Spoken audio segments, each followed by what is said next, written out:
Thank you so much for the invite to be part of this wonderful journey to research writing.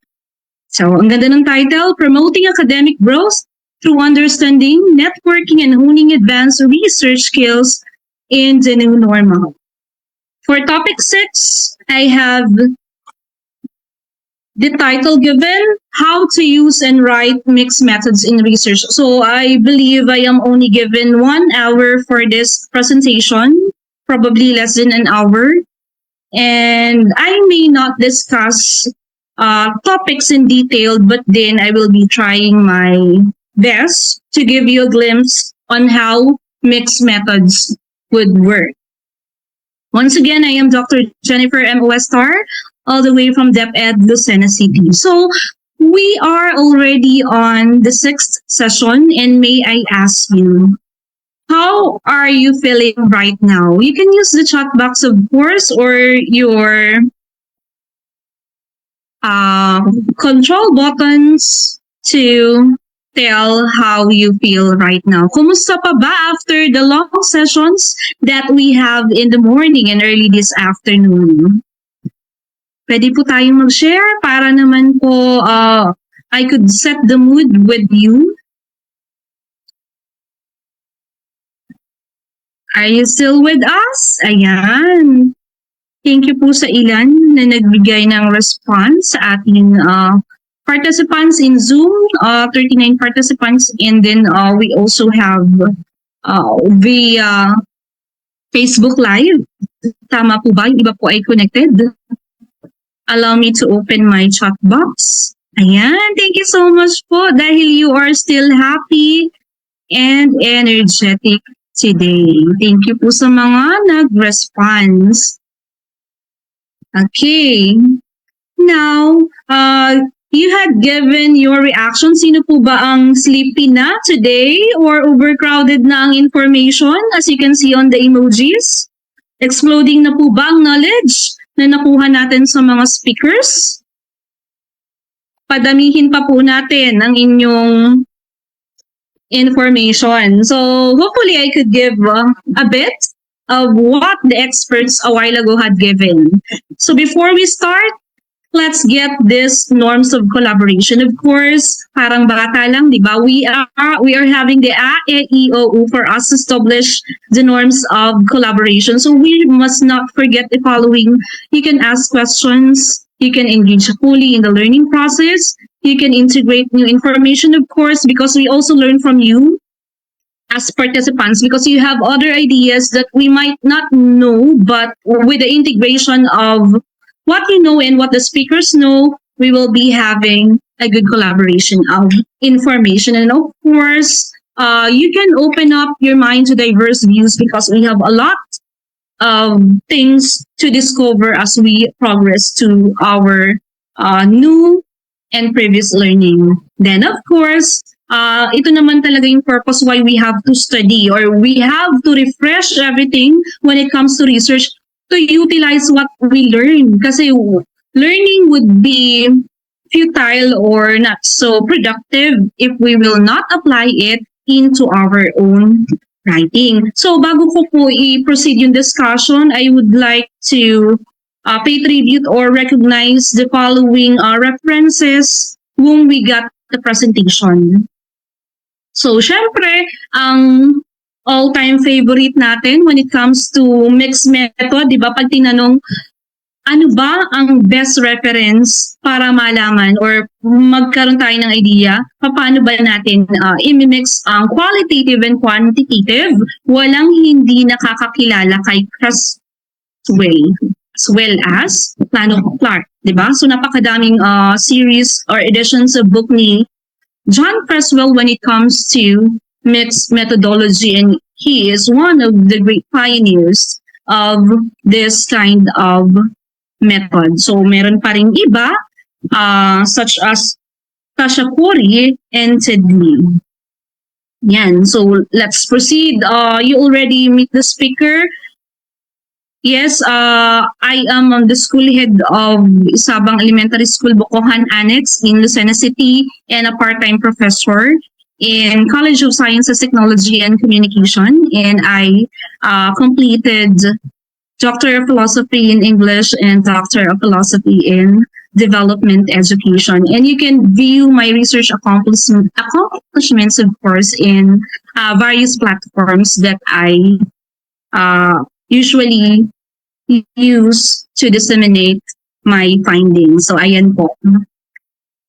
I want to quote also some of the lines na talagang nag-strike sa akin. So you don't get a second chance at first impression, so be at your best always. Your smile is your logo, your persona is your business card, and the impression you leave on others will be your trademark. So even though we find it difficult, we find it hard to understand things such as research, di ba? Sa una lang naman mahirap, but then when we have the baptism of fire, lagi tayo in a positive way, we must have good impression. Always do our best. So now, para naman mas malinawan tayo what the topic is all about, let me give you the terminal objective. Of course, to enhance the participants' knowledge and skills in mixed method writing. And specifically, participants shall enable themselves to identify and discuss the basic principles of mixed methodology and present examples of studies using mixed methodology. So I would also like to quote various speakers na rin before who had been part of what I will be sharing today. Ayan po. So, i-recall muna natin, di ba, what's the very reason why we are writing a research? First, ang bottom line naman ito, specifically, I am from DepEd. Our bottom line is to find solutions to problems. So, if we find something which is missing in our department or in the children that we are having in the Department of Education, after diagnosing, there's a weakness, there's a problem, there's missing, to find solution and increase results for schools, teachers, or programs for our Department of Education to gear better. So siguro po in your own end, in our college, or kung kayo ay nasa graduate school, what would be the purpose why you are writing your research? Is it just for academic purposes? Probably it could be part of, but then the learning, di ba? Every time we find solutions to something, may nagawa tayong innovation, that would be a great call. Saying that, hindi lang laging for promotion, not just for academics. Siguro ay to have a good legacy na rin. Because when you write, when you publish, sabi nga, if you want to have your legacy, write a book, publish, and let people see your works. Yan. Kanina, diniscuss ng speaker natin ang qualitative and quantitative data. So, lagyan ko lamang po ito ng connection kasi ito sa mixed method ay ating pag-combine or pagsasamahin.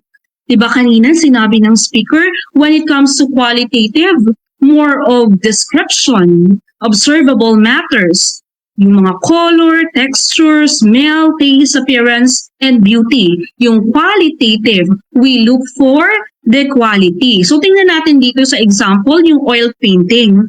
We have the qualitative data. Anong masasabi natin through observation? We can say, it is blue, green, tapos gold yung frame. It might smell old and musty. Texture shows brush strokes of oil paint. Makikita rin natin qualitatively, peaceful scene of the country. Pwede. And masterful brush strokes. Yan yung mga qualitative, katulad ng sinabi ng ating previous speaker. And we talk about quantitative, it deals with numbers, data which be measurable, di ba? Instead of saying color, nakikita natin length. Instead of texture, di ba? Measurable din yung height, area, volume, weight, speed, time, temperature, humidity, sound level, cost, numbers, ages, and others. So dito sa quantitative, anything that can be measured. Ito naman sa isa, qualitative, more of the perception, di ba? Example natin kanina, sinabi natin, we describe how the oil painting would look like using the qualitative data. But then dito, may numerical value na.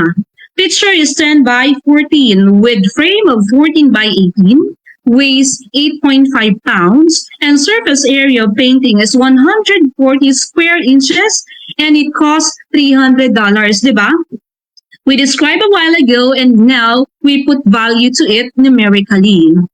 Yan. Bilang pag-recall, probably the speaker would mention the different methods or different examples of how the following appeared. Narinig ko rin sa speaker a while ago yung mga sampling techniques being discussed when it comes to quantitative and qualitative.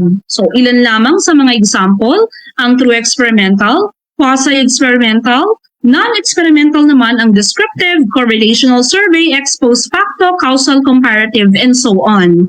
And ilan lamang sa mga famous or parang palasa, common, ay ang grounded theory when it comes to qualitative, case study, ethnography, phenomenology, narrative inquiry, Delphi study, appreciative inquiry, and the critical research. So if you would ask,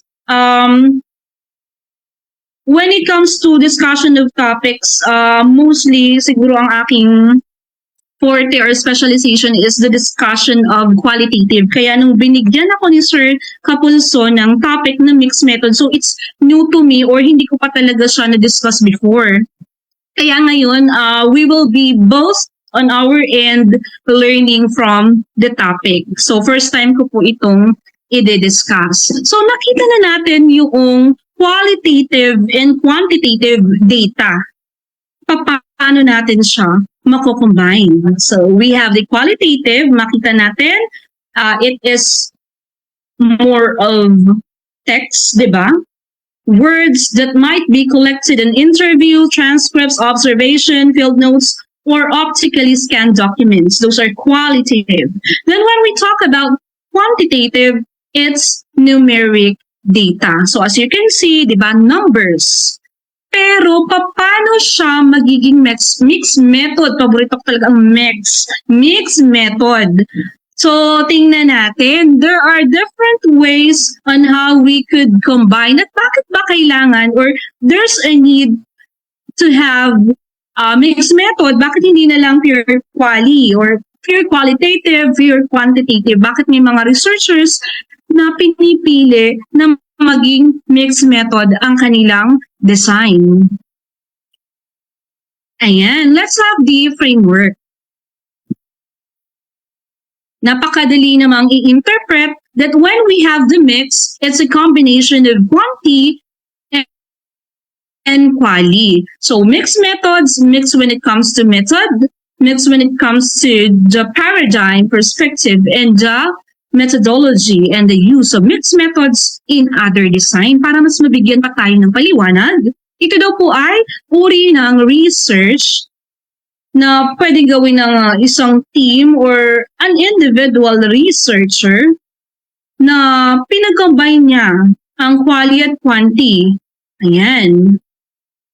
Close parenthesis, use of qualitative and quantitative viewpoints, data collection, analysis, and inference techniques for the purposes of breadth and depth. So, ini-highlight dito, kaya may mixed method kasi we want to make it more detailed para daw mas malalim ang pagka-gather ng data. So, we want to corroborate or combine ano ba yung nag-gather ni researcher numerically at ano yung nag-gather ni researcher yung mga qualitatively. Quanti and quali. Paano siya pagsasamahin para masabi that the data is valid?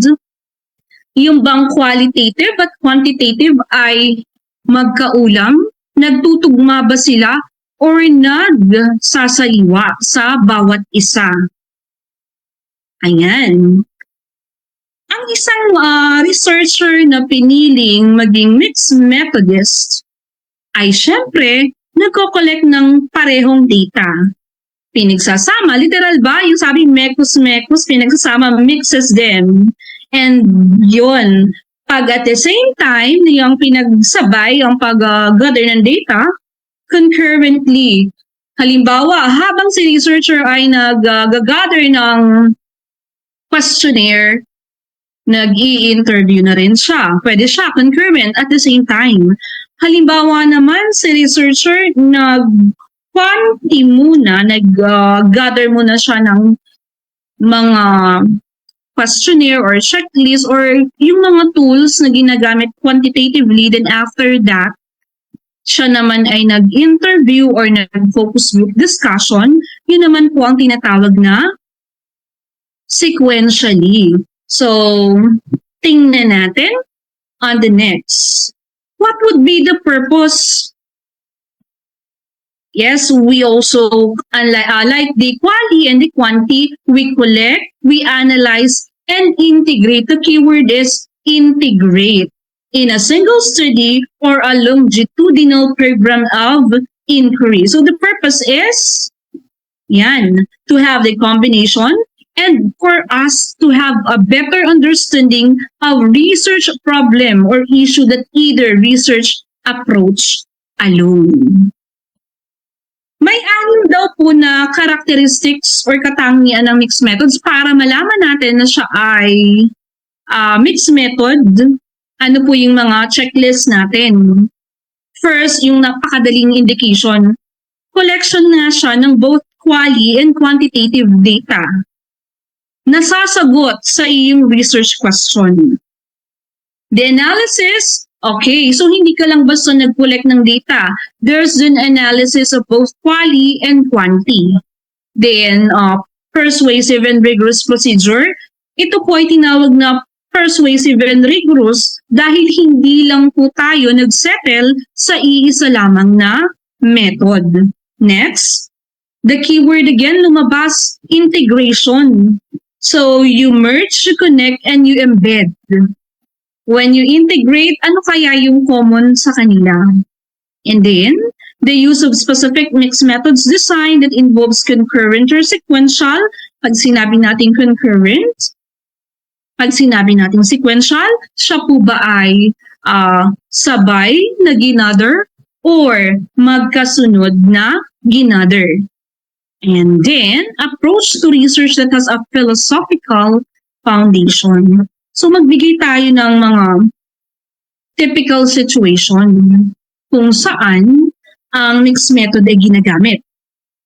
First, in quantitative, we use statistical analysis, of course, being reiterated by the previous speakers.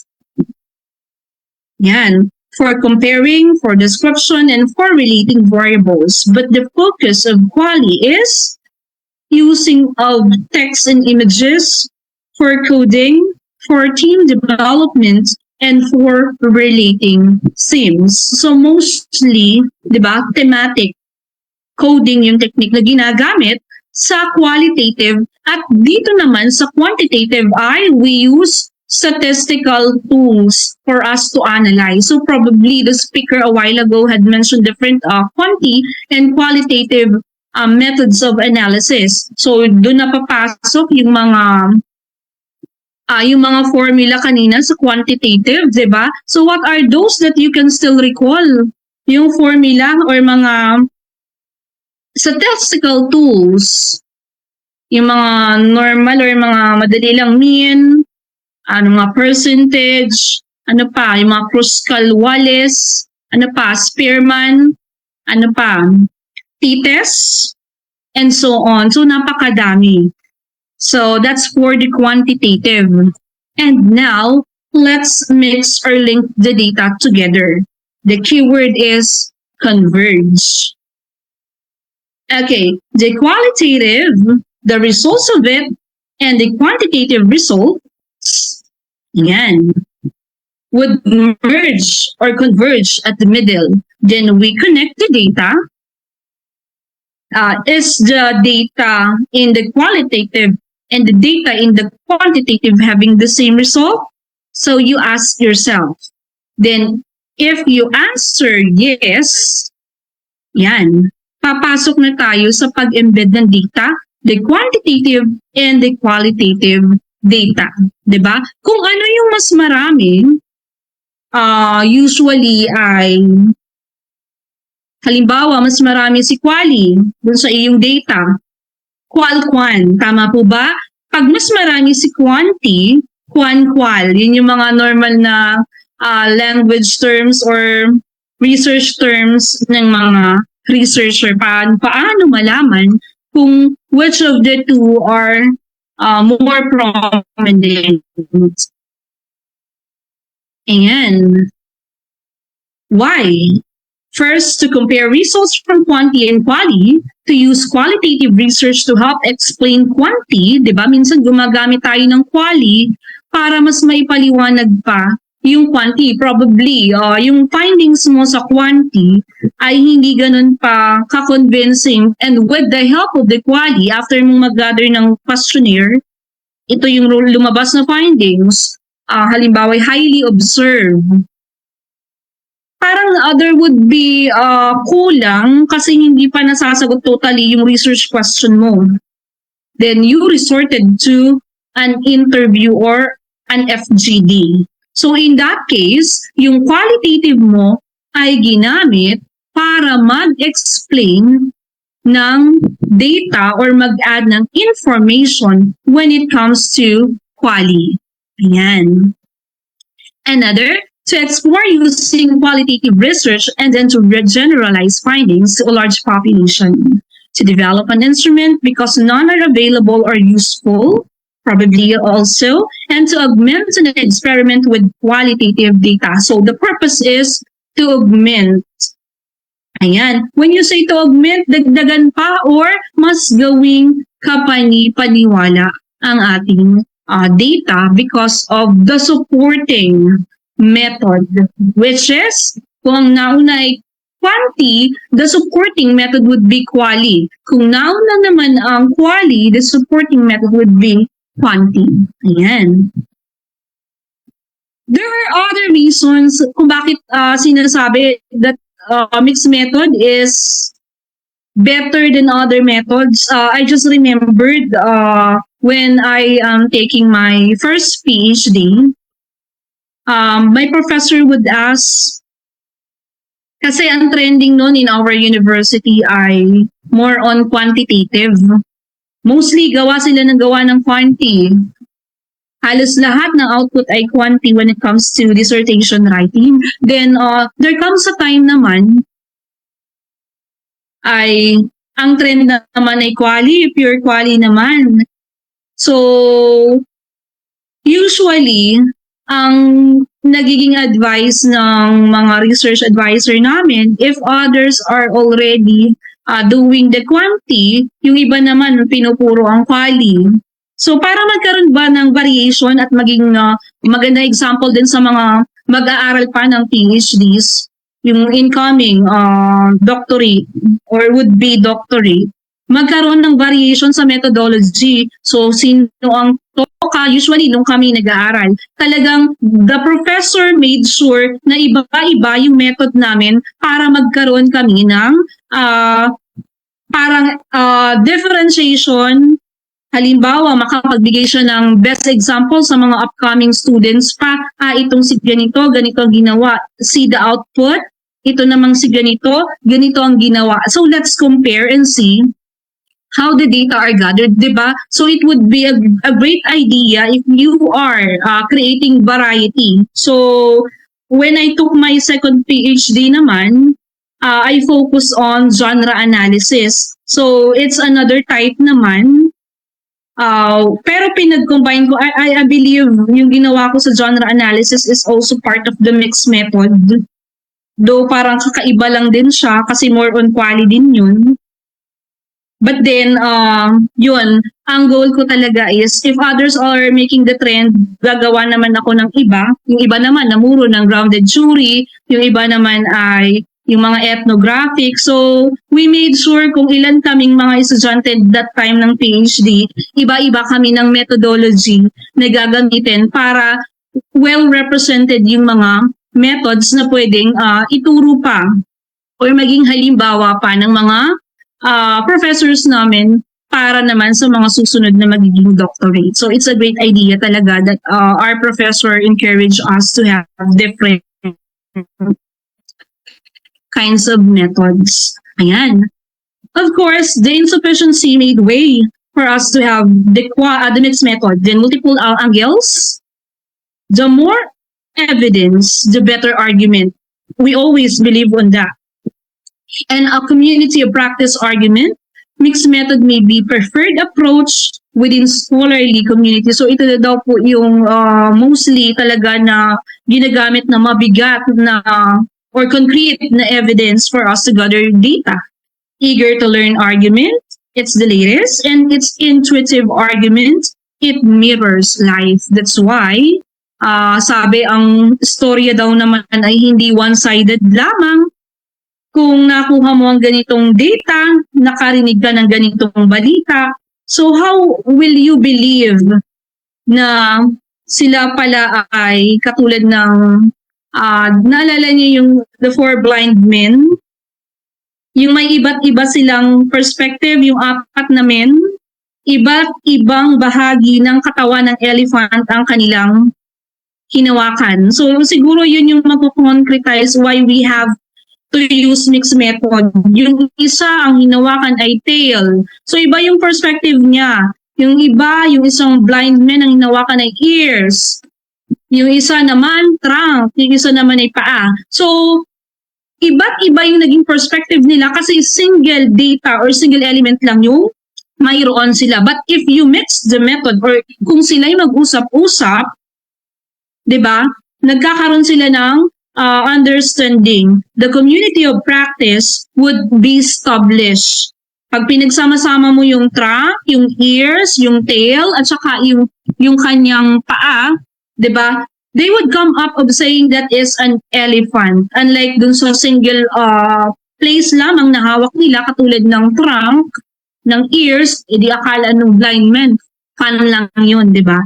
So with this, it will concretize and give more evidence na elephant pala yung kanilang nahawakan. So mixed method is parang, ano ba term doon? Para siyang figures of speech ng elephant, di ba? Parang ganun siya, the importance why we have to use. So here are some of the considerations.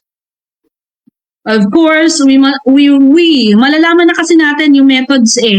Ano pa talaga ang dapat method na gawin ko? Tingnan mo yung mga considerations or data na available.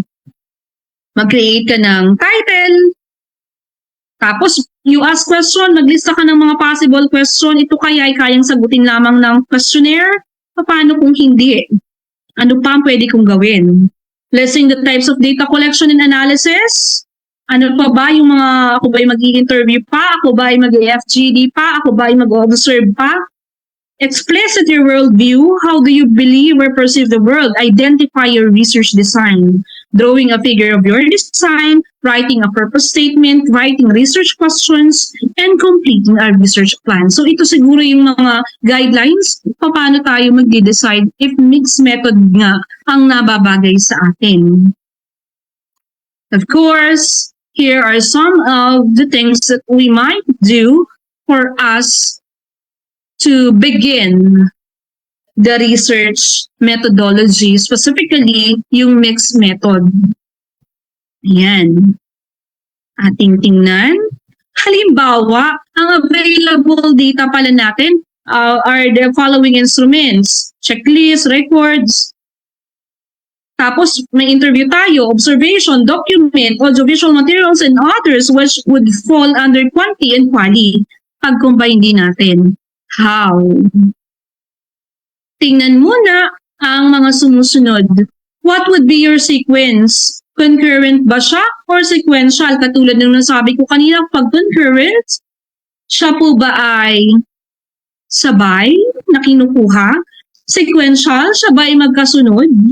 Pag-emphasis naman, ano ba ang mas prominent? Ano ba ang mas marami? Qualitative ba or quantitative? Diba, nandun yung kanina, yung qual kapag mas marami ang numerical, and quan, kapag mas marami ang textual.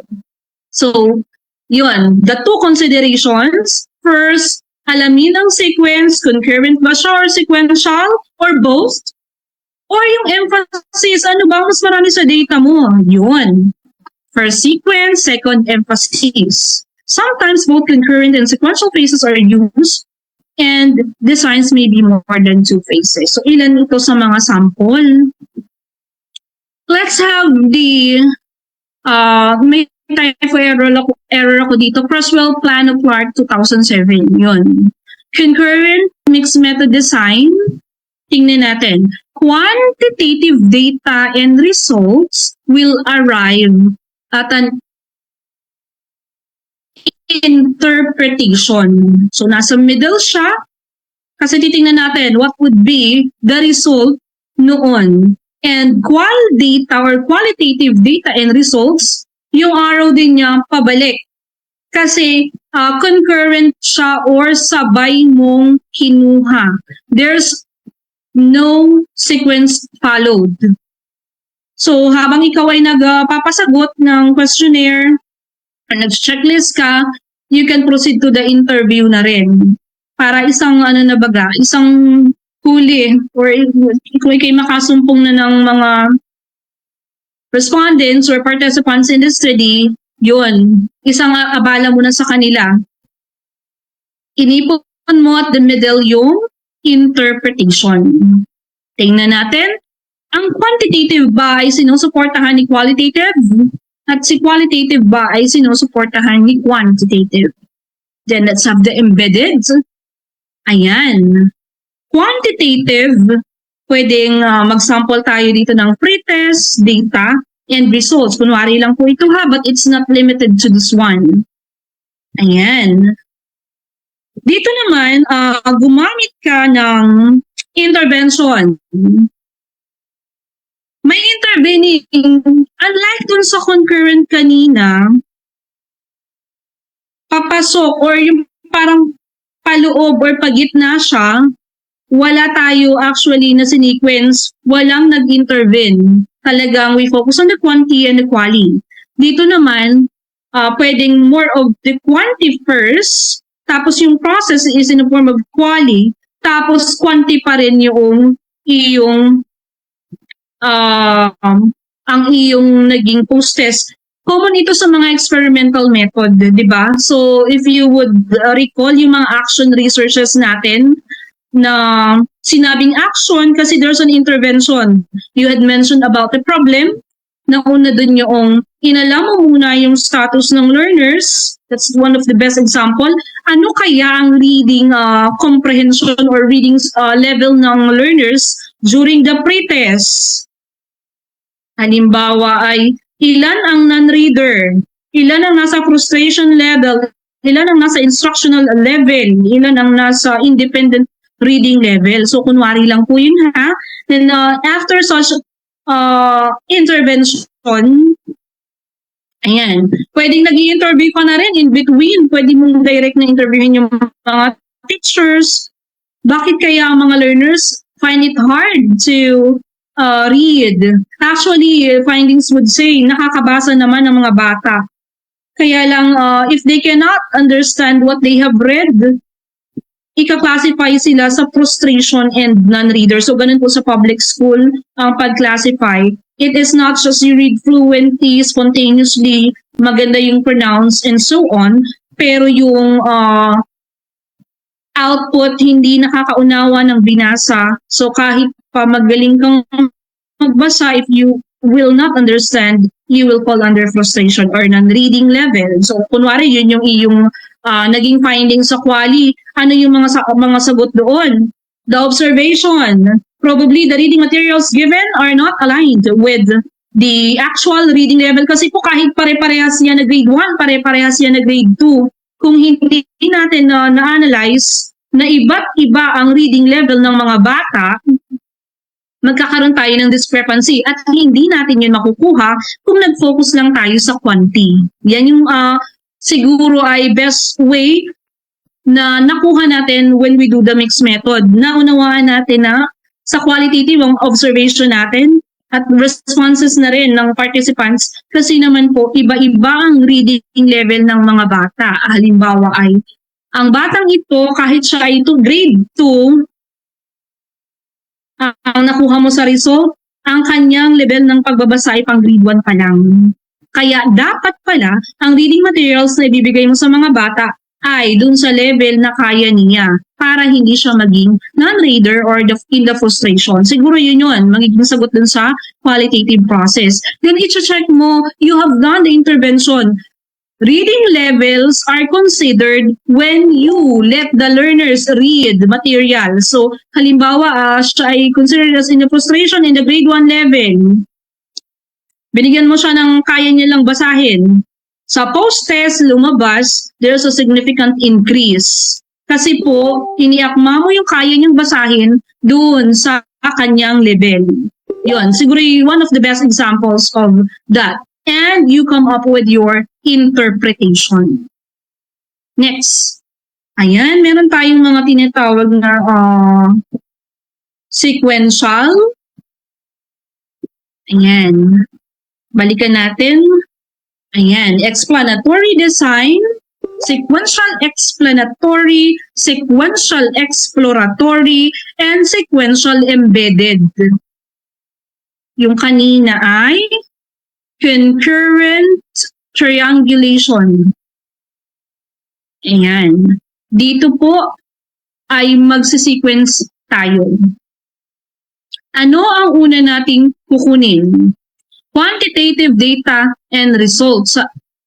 Following up with the qualitative data and results. So, nauna si numerical, sinundan ng quantitative or ng qualitative rather, or ng mga textual or anything that can be perceived by observing, interviewing, and gathering of codes or mga themes.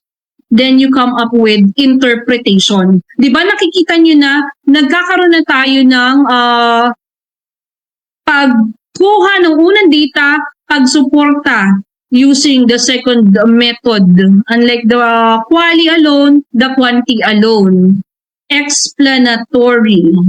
Ayan. Then we have exploratory. So, quantitative data and results building to quantitative data and results. So, ano po ba ang pinagkaiba ng following up and building to? Sa explanatory, okay, so sa quantitative data and results, following up. So, you add up, you support using the qual or qualitative data, you to come up with an interpretation. Dito naman po sa exploratory, yung qualitative data mo, say for an instance, ay nagamit mo or parang naging basis pa siya ng pag-gather mo ng quanti. So probably, kung anong naging result mo sa quali, ayan, there's a certain adjustment from the word itself, explore. Kung anong lalabas kay quali, yun yung pwede mong mabuo na instrument kay quanti. So, naka-base dun sa una mong data, yung magiging source mo ng sunod na data. Yung isa naman, follow-up kadugsong or in support. Ito namang isa ay sa explore, para bang magiging cause and effect relationship, building to or going to. Yan. Then we'll come up with interpretation.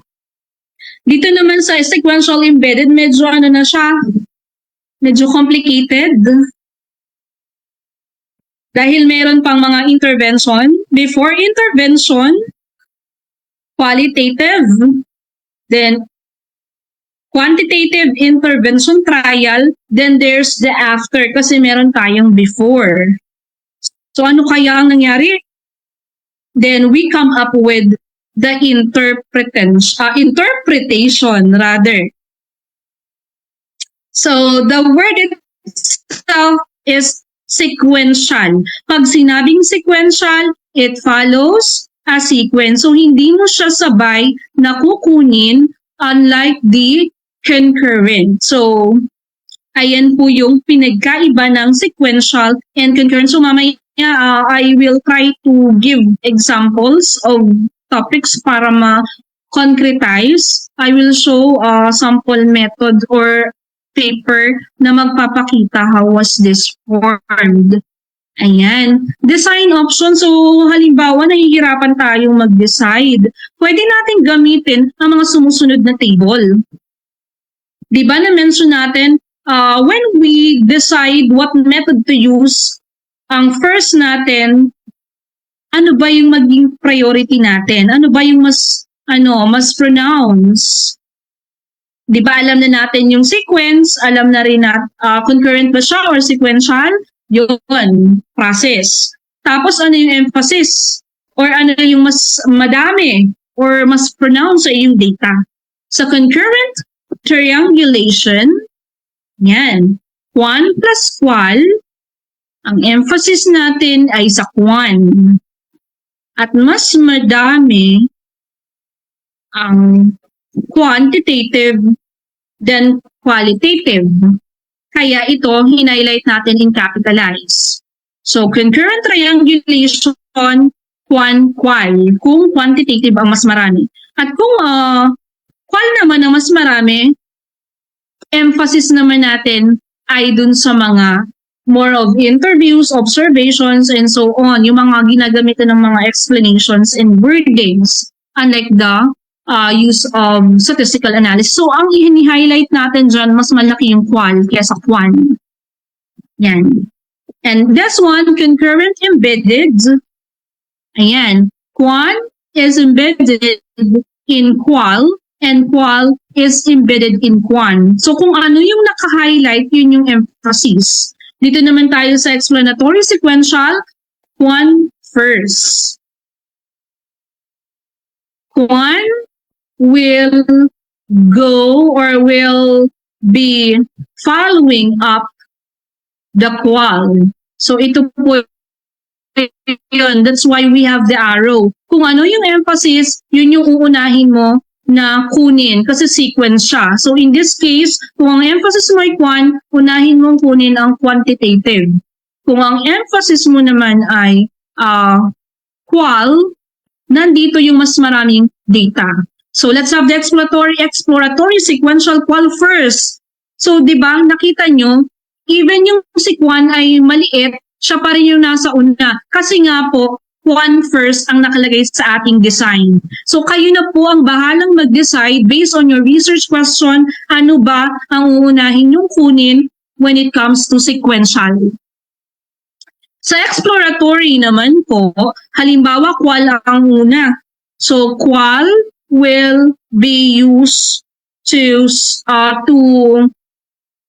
qual data will be used para malaman or makagawa tayo ng instrument na bubuo sa quan. Halimbawa sa qualitative, tayo ay nagbigay ng, para nagpa-survey ka or nagpa-checklist ka, ano-ano mga factors na nakakaapekto sa pagbasa ng mga bata.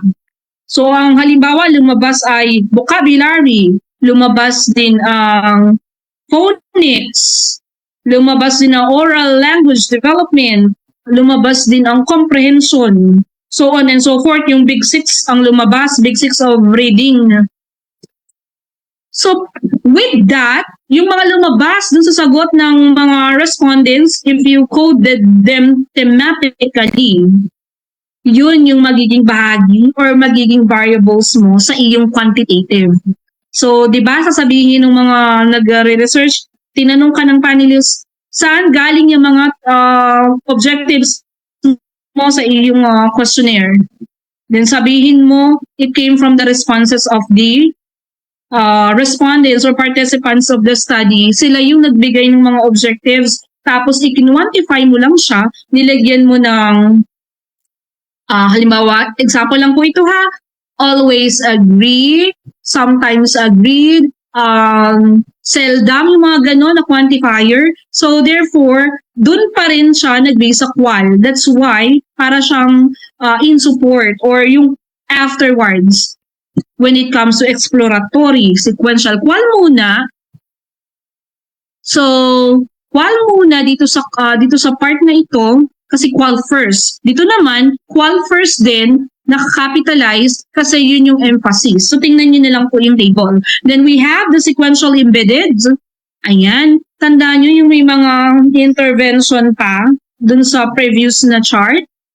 The qual is embedded to, parang ano lang to, parang ito yung sa concurrent embedded, pero in this case, hindi siya concurrent, siya ay sequential. Hindi siya sabay na kinuha.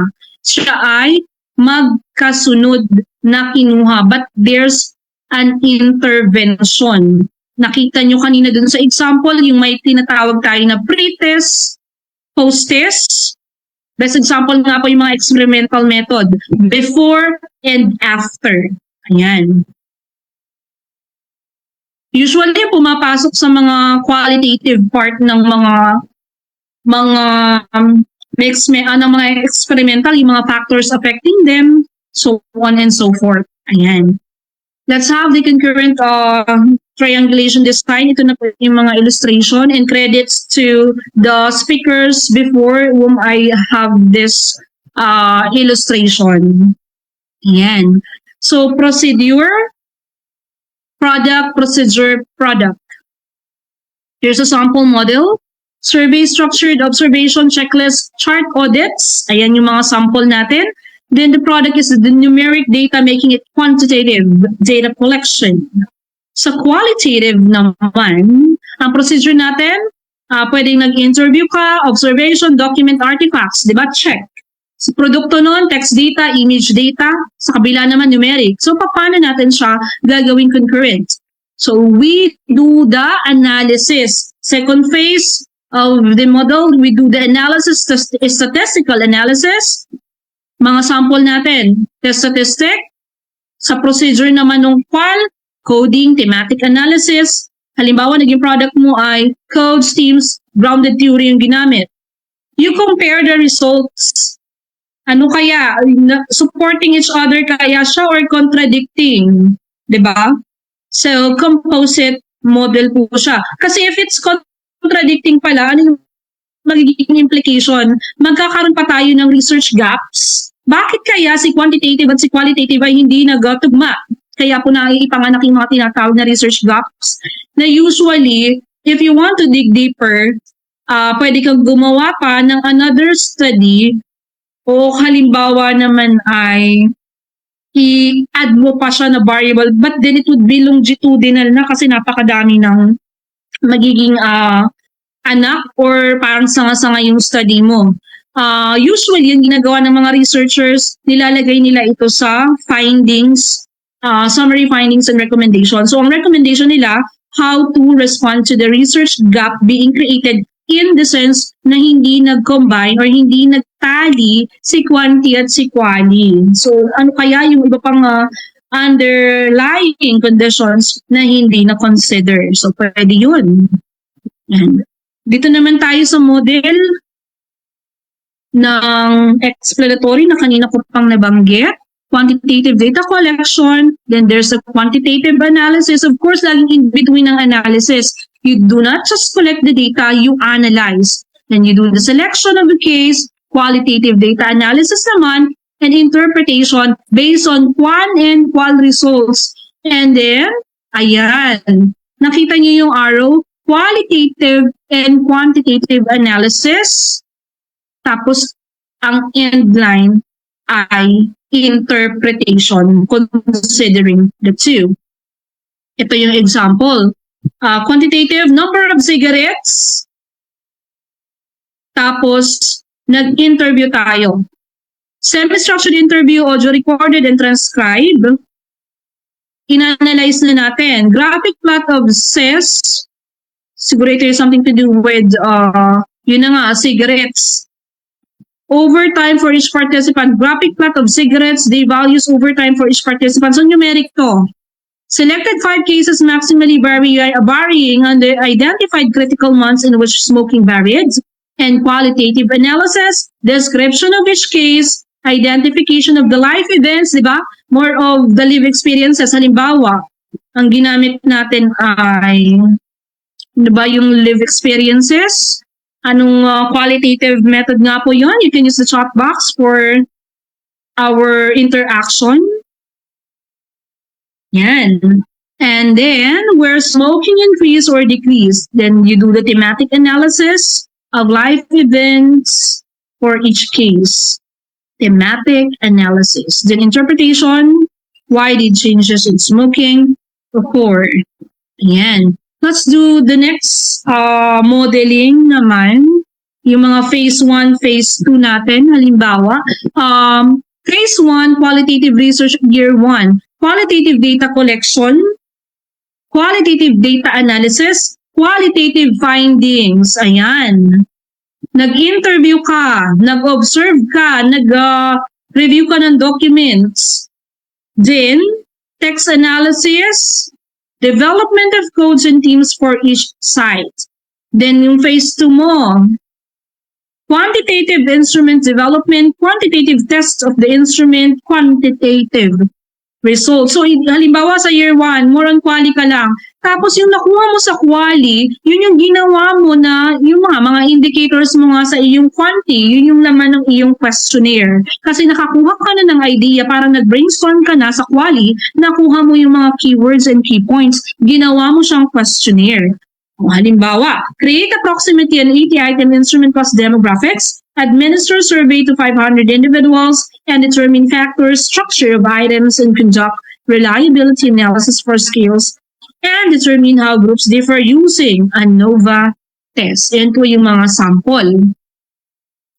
Let's have the illustration of embedded.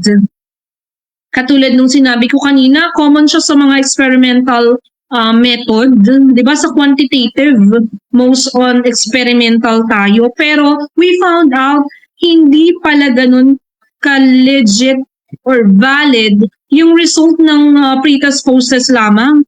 Kaya ikaw ay nag-gather ng interview dun sa mga, halimbawa, estudyante na naging focus ng pagpapabasa. Kasi ang context natin sa example kanina ay reading, di ba? Nag-pretest, nagkaroon ng intervention, anong reading program ang ginawa ni teacher, halimbawa ay nagkuha siya ng mga volunteer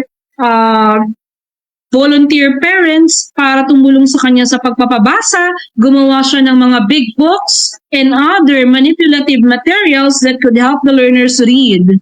Kunwari yun. Then ganito ang lumabas na data. Bakit kaya napakababa ng level ng increase when it comes to reading? So, yun yung naging result. Yun. Nag-interview siya. Ginamit niya yung data to come up with yung magiging result nun, parang pinag-combine niya, considering the quantity and the quality, then come up with the other instrument or result para naman sa post-test or instrument nga po para sa post-test. So process, the collection, and analysis of qualitative data before, during, and after the trial. Pag embedded, usually yun na nga po yung may mga hindi lang basta pre-test post-test, there's an intervention, pre-intervention, post-intervention pa nga po yung iba minsan. Ayan. Diba, we usually mix the quali and the quanti sa mixed method. Siyempre, hindi naman siya tinatawagin mixed method kung wala tayong gaganapin na pag-mix ng data. So there, yung purpose kasi natin, if you want to connect, ang pipiliin natin, yun din yung questionnaire, paano mo malalaman kung siya sequential dapat or concurrent dapat. So ilan lamang po ito sa guidelines. Sa connecting, kung gusto mo i-connect yung data mo kay quali and quanti or quanti and quali, sequential. One phase builds on the other. Sequence po. Hindi mo mabubuo si phase 2 kung wala ka pang concrete data kay phase 1. So we're mixing, of course, in research process. It's between data analysis Phase 1, and data collection, Phase 2. Halimbawa naman, ang purpose mo ay you want to merge the data you gathered from quali and quanti.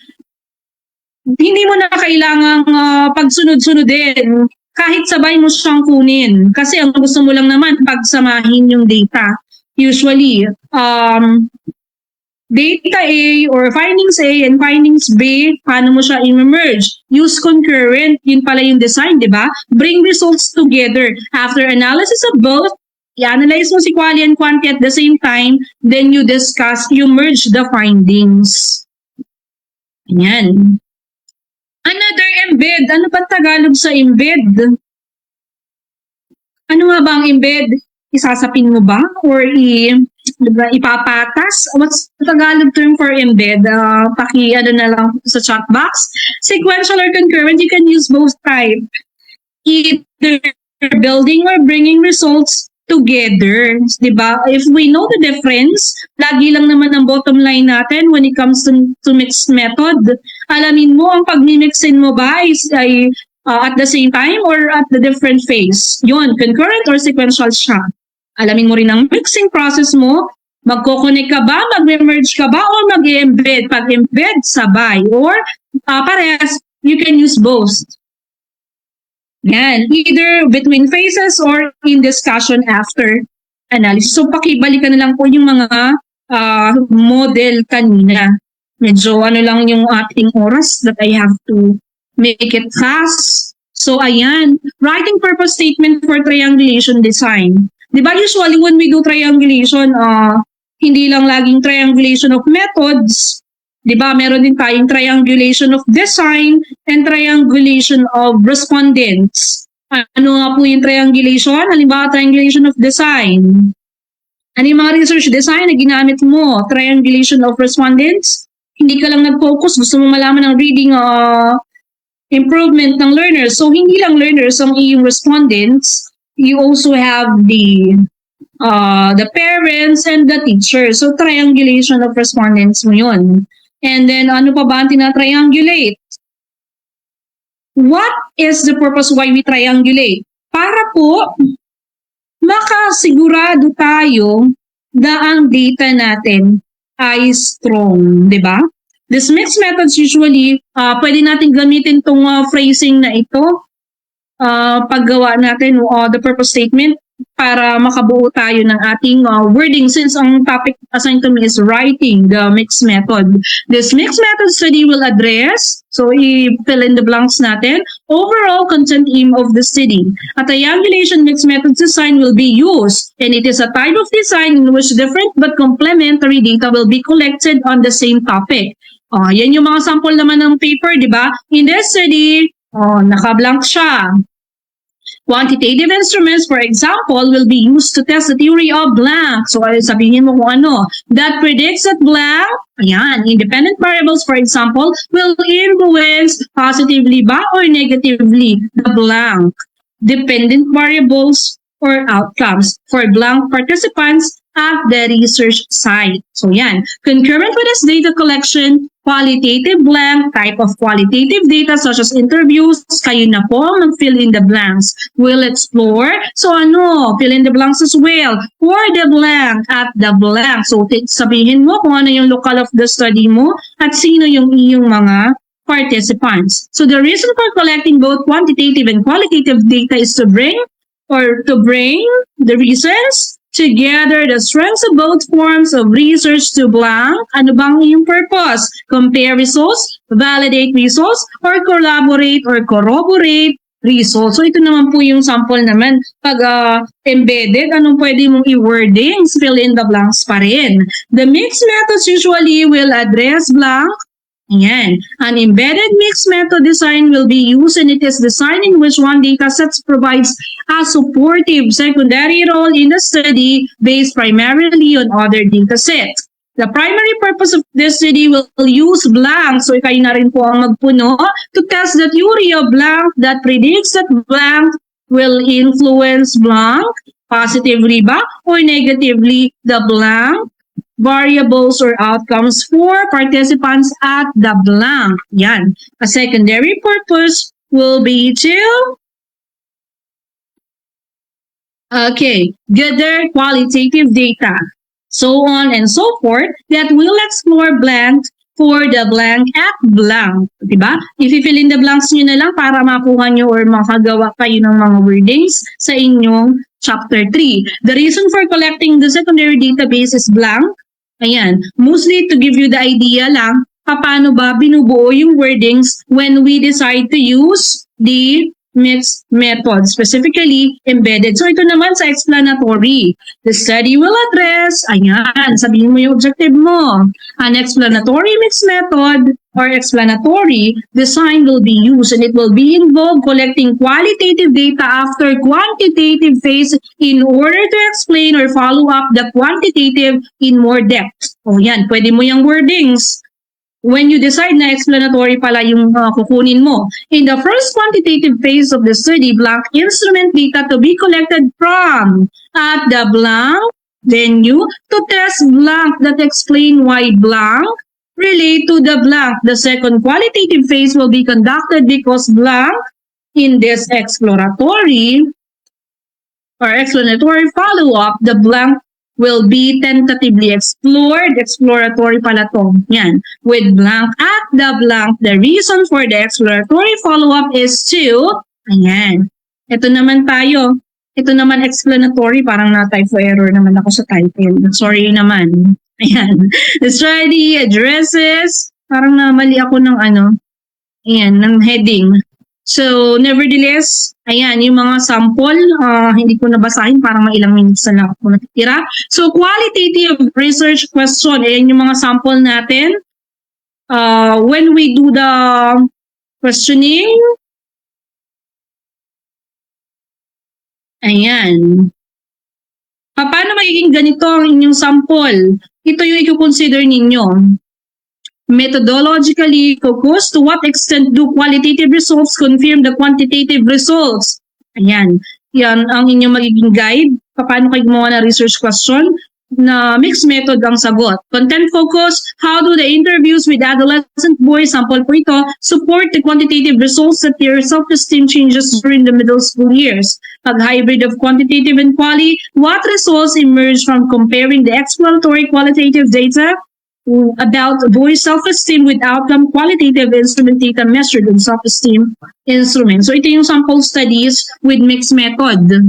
Ayan, kita nyo sa title, Implementing Integration in Non-Explanatory Sequential Mixed Methods, Study of Belief Bias about Climate Change with High School Students. So yan yung mga sample highlighted. Ayan, nakikita nyo naman yung diagram ng process which I already give emphasis a while ago. Yan, integration at the study design level. Basahin natin yung highlighted. The use of an explanatory sequential design was to investigate how adolescents evaluated belief-related arguments about climate change using a quantitative argument, rating tasks, and qualitative interviews with students who attended in high school New Zealand. This two-phase design, ayan. Diba? You get first, ano nga ba ito? You integrate, ano nga po ini-integrate sa explanatory? Sequential, to by quali yung nauna, quanti, and then, yan, ganyan na itsura. Ito namang next, range of meanings, sequential mixed methods, study of how English language learners encounter assessment items on descriptive statistics.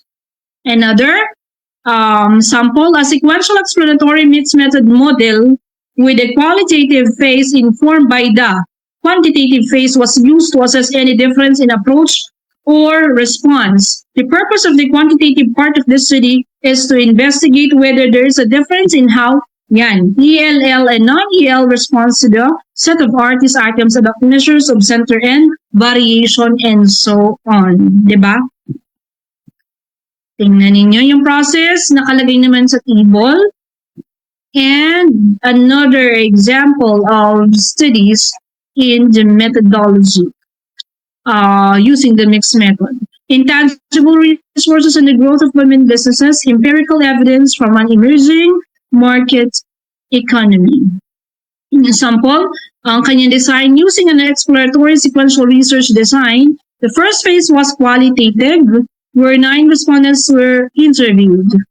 and response were analyzed using thematic analysis. The second phase, 264 questionnaires were collected and analyzed using multiple regression analysis. Diba? Binanggit yung method, yung sources of data, paano siya in-analyze, laging in between yung data analysis doon sa bawat phase. As you can see, ayan, na-mention pa rin yung diniscuss kanina ng previous speaker, yung mga sampling techniques and how this could be treated to by statistically treated or coded thematically.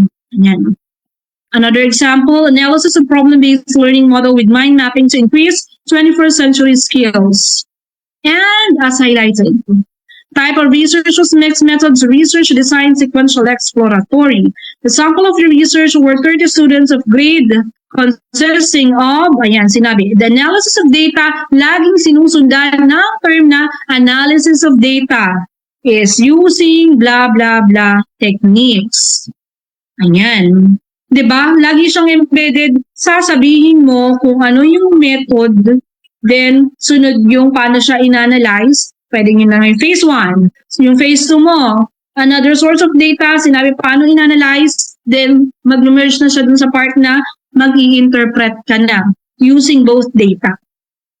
Another, geographic accessibility, readiness, and barriers of health facilities to offer tuberculosis service in East Gojam Zone, Ethiopia, convergent parallel design. Ayan, mga sample. And that would be the last slide because I only budgeted my discussion for 1 hour. So with that, thank you so much.